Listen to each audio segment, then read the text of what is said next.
Sa 6 na entrada o pasukan sa Independent Commission for Infrastructure sa Taguig City, pangkaraniwan na ang habula ng media at ng ilang imbitadong kinakaladkad sa anomalya sa mga proyekto sa flood control. Ang ilan kasi sa tinatawag nilang resource person, tila iniilaga ng mga mamamahayag na naghihintay sa kanila sa main entrance ng komisyon. Halos 3 buwan matapos itatag sa bisa ng Executive Order No. 94 noong September 11 ng Pangulo, sino-sino na nga ba ang mga nahabol ng komisyon na inatas ang silipin ng katiwalian sa mga proyekto sa flood control at iba pang kaugnay na proyekto sa nakalipas na 10 taon? Yung Anti-Money Laundering Council nakakuha na po ng 2 freeze order. This brings the total amount of assets frozen to about 12 billion pesos. Kasama po dito ang mga air asset ni Saldico, ang value mga 4 billion.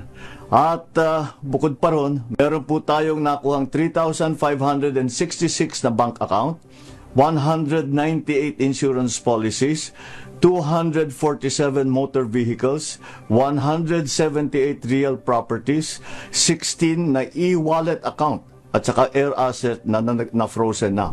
Na si Henry Alcantara ay nagbalik na ng 110 million sa gobyerno at sa loob ng 2 linggo ay magbabalik pa ng 200 milyon. Lumarga ang trabaho ng ICI noong September 15 pero ang kanilang mga hearing closed door o hindi maaaring tunghayan ng parehong media at ng ating mga kababayan.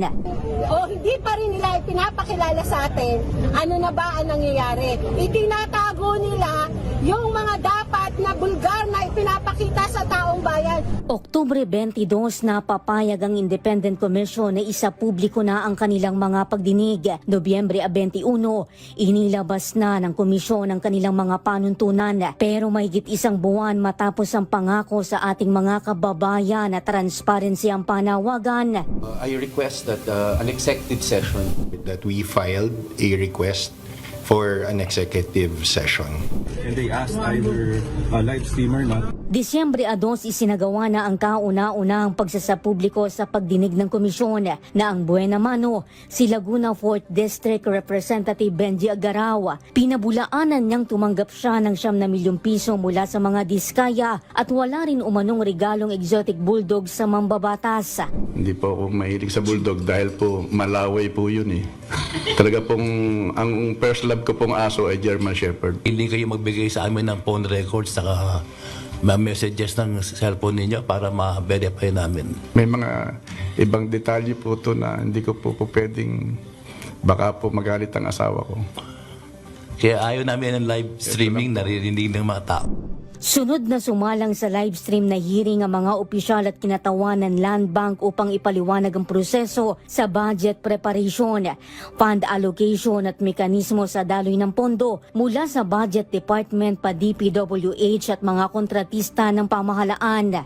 Aside from multiple ownerships, there is a large transaction beyond 50 million. That should trigger something, no? The reason of the contractors is that they have to open accounts per project, sir. So that's per project. So that's their monitoring system. Can you believe them? Hanggang ngayong Disyembre 5 na ginagawa ang report na ito, hindi na nasundan pa ang live streaming ng Independent Commission. Granted din kasi ang hiling na executive session ng mga sumunod na resource person, kabilang ang presidential son na si Congressman Sandro Marcos na nagboluntaryong tumulong sa investigasyon. There may be critical information that may be elicited from his testimony which may jeopardize or compromise further investigation of this commission. So for that reason, we again request that for an executive session for Congressman Marcos.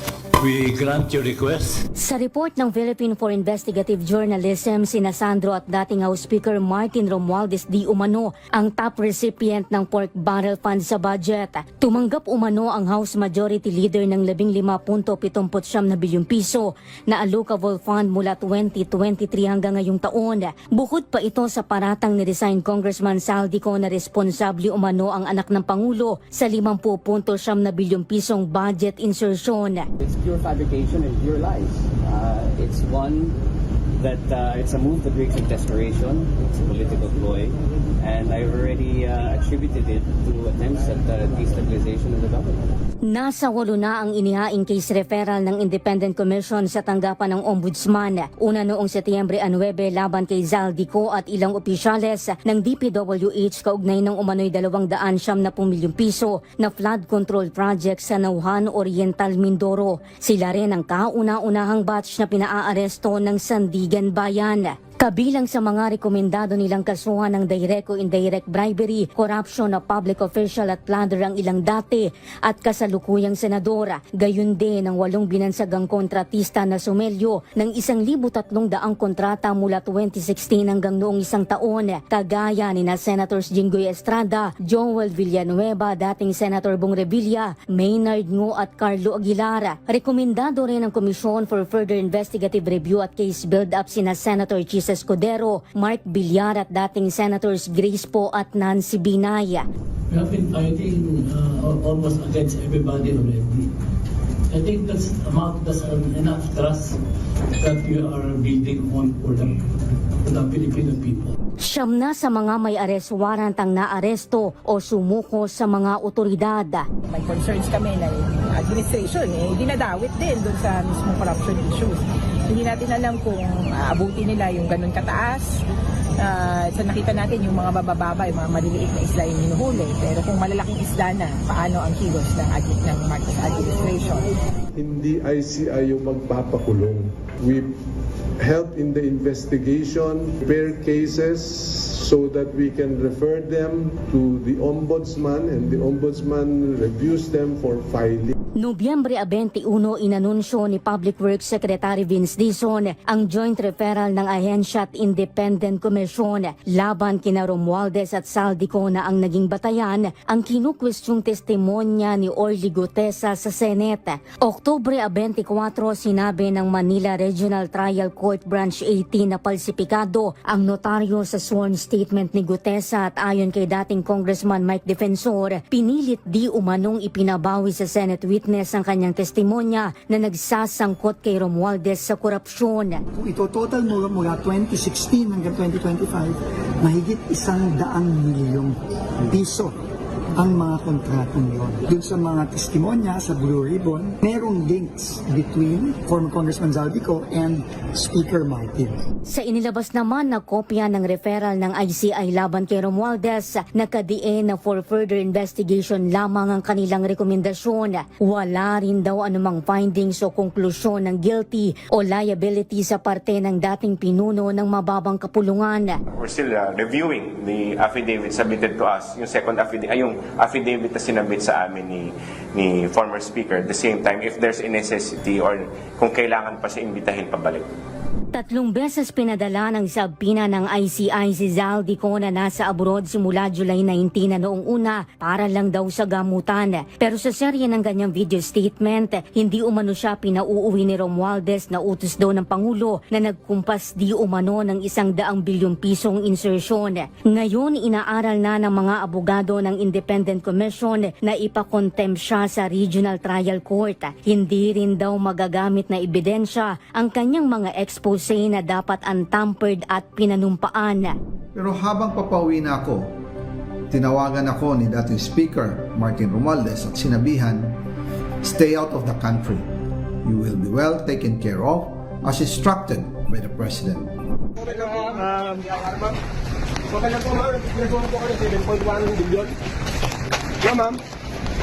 Ito na ang huling pagkakataong tumungtong ang mag-asawang Curly at Sara Diskaya sa Independent Commission matapos kumwala sa investigasyon ng komisyon dahil daw sa pag-aakalang may pag-asa silang mapabilang sa Witness Protection Program kung makikipagtulungan. Si dating Public Works Undersecretary Roberto Bernardo na ilang beses humirit na ipagpaliban ang mga susunod na hearing sa komisyon, ininvoke naman ang confidentiality provision ng programa kaya hindi hindi na raw babalik pa sa komisyon. Pero ang pagpayag daw ng ICI sa withdrawal kawalan ng pangil ng komisyon sa pagsilip sa 30 bilyong piso na flood control scandal na sinasabing pinakamalaki pa sa pork barrel scam.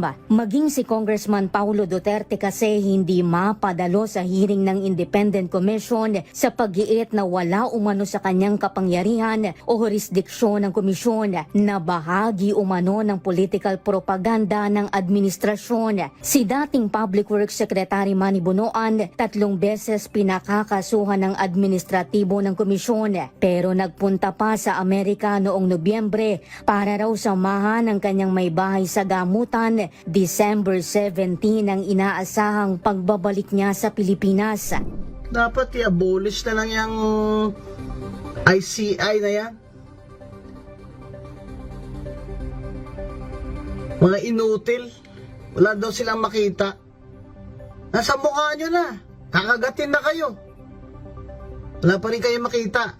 Kasi yung utos sa inyo ni BBM, si Saldi ko lang. Pero bukod sa mga diskaya na naka-hot seat ngayon, nasaan na nga ba ang iba pa sa 15 kontratistang kumorner ng 100 bilyong piso na proyekto sa flood control sa gobyerno batay sa anunsyo ni Pangulong Marcos? Yes, we did. It's just gathering data. We're asking them for the contracts that they were part of. That's all. It's ongoing, yes. Expanded to other corporations. Sa impormasyon ng DZRH 2x2, may ilan umanong naninindikato at nagpapanggap na taga-komisyon para mangikil ng minimum na 100 milyong piso sa mga sabit na lawmaker kapalit ng pag-aalis sa kanilang pangalan sa report ng komisyon. Alam mo, Pilipino, maraming abilidad para mag-export ng pera. Nothing new in our country. Dalawa ng opisyal ng Independent Commission ang nagbitiw sa ngayon. Una si Baguio City Mayor Benjamin Magalong bilang Special Advisor at ngayon naman si Commissioner Babe Singson. Ayon kay Congressman Edgar Erice, patay na ang komisyon. Naramdam daw ni Singson na nagiging punching bag na lamang at baka maakusahan pang washing machine ng palasyo, kaya daw ito nagbitiw. Because of the stress, my 77-year-old body cannot take it anymore. Kumbaga parang wala akong karapatang mag-imbestiga. Yun ang message doon sa nilabas ni Yusek Claire na press con niya. Na kumbaga sinabihan ako na wala kang karapatang mag-imbestiga kasi special advisor ka lang. Hindi ko po saklaw ang kanyang damdamin. Siya po ang voluntaryong nag-resign, hindi naman po siya pinagre-resign. Pero sa gitna ng lahat ng ingay, turuan, saringan at paghabol sa mga nangulimbat sa kaba ng bayan, kumusta na nga ba si Juan de la Cruz ngayon?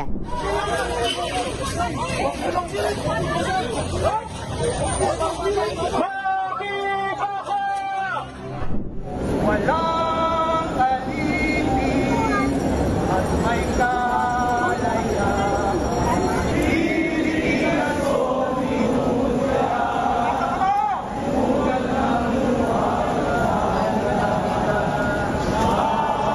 Para sa DZRH Rewind 2025, ito si Giselle Ricafort ng DZRH Una sa Pilipinas, Una sa Pilipino.